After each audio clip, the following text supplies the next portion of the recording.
Православните верници денеска го слават празникот Богојавление кој се одбележува уште од вториот век. На овој ден, според христијанското предание, Свети Јован Крстител го крстил Исус Христос во реката Јордан.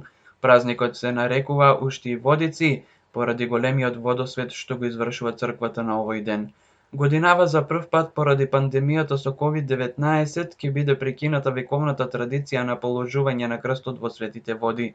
Наместо тоа, овој голем христијански празник, според најавите, ќе биде одбележан со свети литургии во црквите и нивните дворови.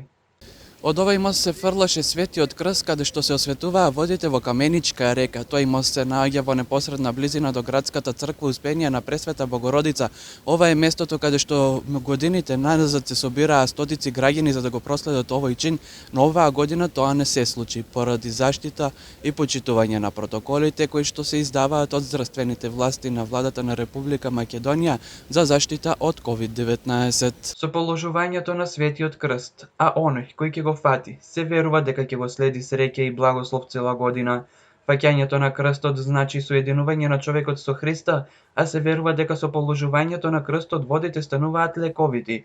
Овој чин се организираше години наназад. Да, дојдовме денеска да запалиме свеќе за здравје, па на јие си направивме за здравје. Според вас, кој е вашиот став? Дали е добро што не се фрлаше крстот ради пандемијата со COVID-19? Да, добро е што не се фрлаше, да. Немаше групирање многу на Немаше, се беше во најдобар ред. Па оно е поубаво да се поштува. Да се слуша како кажуваат тие попаметни од нас. Ама свет има и таков и таков. Така ли? Да. И убаво беше ке се фрлеше крстот, тоа ту беше црпуценало од светот. Ама те са како дое така. Треба да се прилагодиме на услови. Мора. Па не е вчера, јага 10 месеци. И кој знае још колку ќе, туку ега се смир. Така, дали отидовте до црква да си запалите свеќе на... Идем ја стално. Ту сум ја близо и да сум далеко. Ја стално си идем. Поштувам си.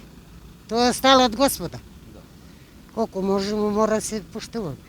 Па, македонското се празнува добро, убаво. Крстот се фрлеше, ма те денеска не дава. Дали е добро што не се фрлаше крстот? Па добро е, треба народ да има разбори тоа малку да има да се свесни. Народот не слушава, треба да се слуша. Власта како рече така ќе не може народот да се игра, нели така е? Побитно е здравјето. Највише е здравје, нека се сите здрави и живи. Сите да има среќа, късмет, това на убаво. Со заштитни маски, со протоколи, секој со свој празник кој си слави дома, секој до црквата свекичка с фамилијата. Така, са поради ситуацијата мора секој да биде одговорен за здравјето на сите по до година.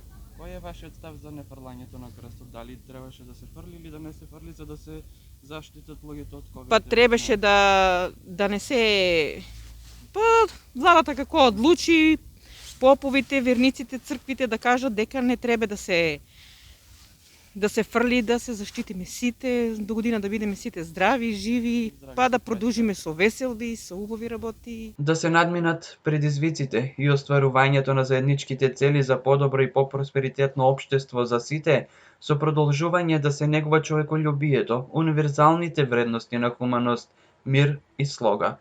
Според актуелните услови на пандемијата, славењето на Христовото крштевање се одвива во кругот на најблиските. Без извршување на богојавленскиот водосвет, чинот на фрлањето на светиот крст, да го разбереме како влог во нашето лично здравје и здравјето на нашите најблиски. Бог се јави, навистина се јави, за многу години.